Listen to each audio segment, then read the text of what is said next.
By her own admission, pop superstar Demi Lovato has always been good, maybe too good, at hiding her problems. So it was all the more shocking when, in July 2018, she overdosed on heroin laced with fentanyl and very nearly died. What did the OD do to you physically?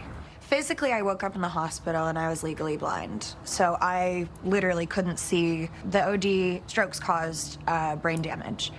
And also hearing loss. So I still deal with hearing loss, tinnitus, and blind spots in my vision. It's just only going to get better from here. Yeah. She talks about her ordeal and what led up to it in a tell-all docuseries starting this week on YouTube Originals. Lovato, who long suffered from an eating disorder, says her former team made her miserable as they tried to keep it and her substance abuse under control.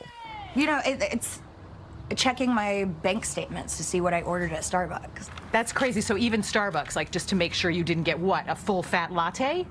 I think it was more people were concerned about binging. So if I ordered like cookies or something, like with my coffee. And what do you think, in retrospect, that did to you? It made me so self-conscious about everything that I decided to eat. It's quite a contrast from the Demi we met in 2016, when it seemed like she had everything under control. In the documentary, a lot of your friends and family talk about how Hey, be careful. Okay. you were very good at fooling everybody. Mm-hmm.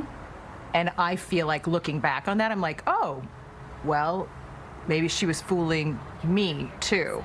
I think at the point that we did our interview together, I was fooling myself more than anybody because I was very active in my eating disorder. Like, we had half of the interview at a gym.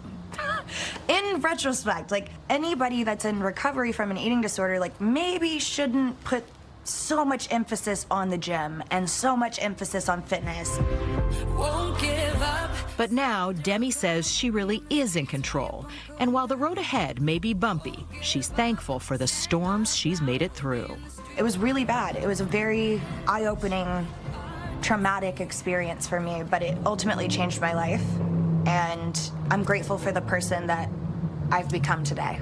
It almost sounds like you're saying you're grateful for the OD. You could say that. Obviously, like, I wish that I would have made better choices, but I can't regret anything today because sometimes you have to go through things for you to wake up. And I'm grateful that I was given a second chance. Not many people are, and I'm grateful that I'm sitting here today, yeah.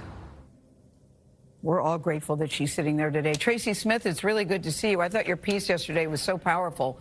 I became obsessed with your coat, and then I was listening to the interview, and I thought, wow.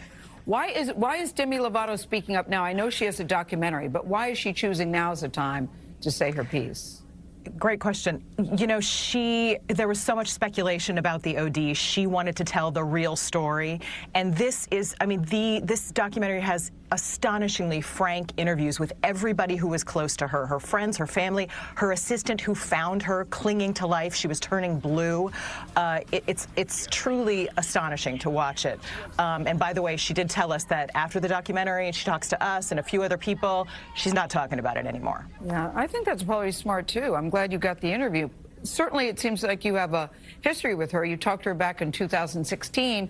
What's the biggest change that you saw from then to now? She does seem she does seem genuinely happy. She didn't have a ton of handlers sitting right next to her, watching her. You know, as we said, she's very good at fooling people. They stressed that in the documentary, that no one knew what she was doing behind closed doors. But from what I could tell, she seems fully herself.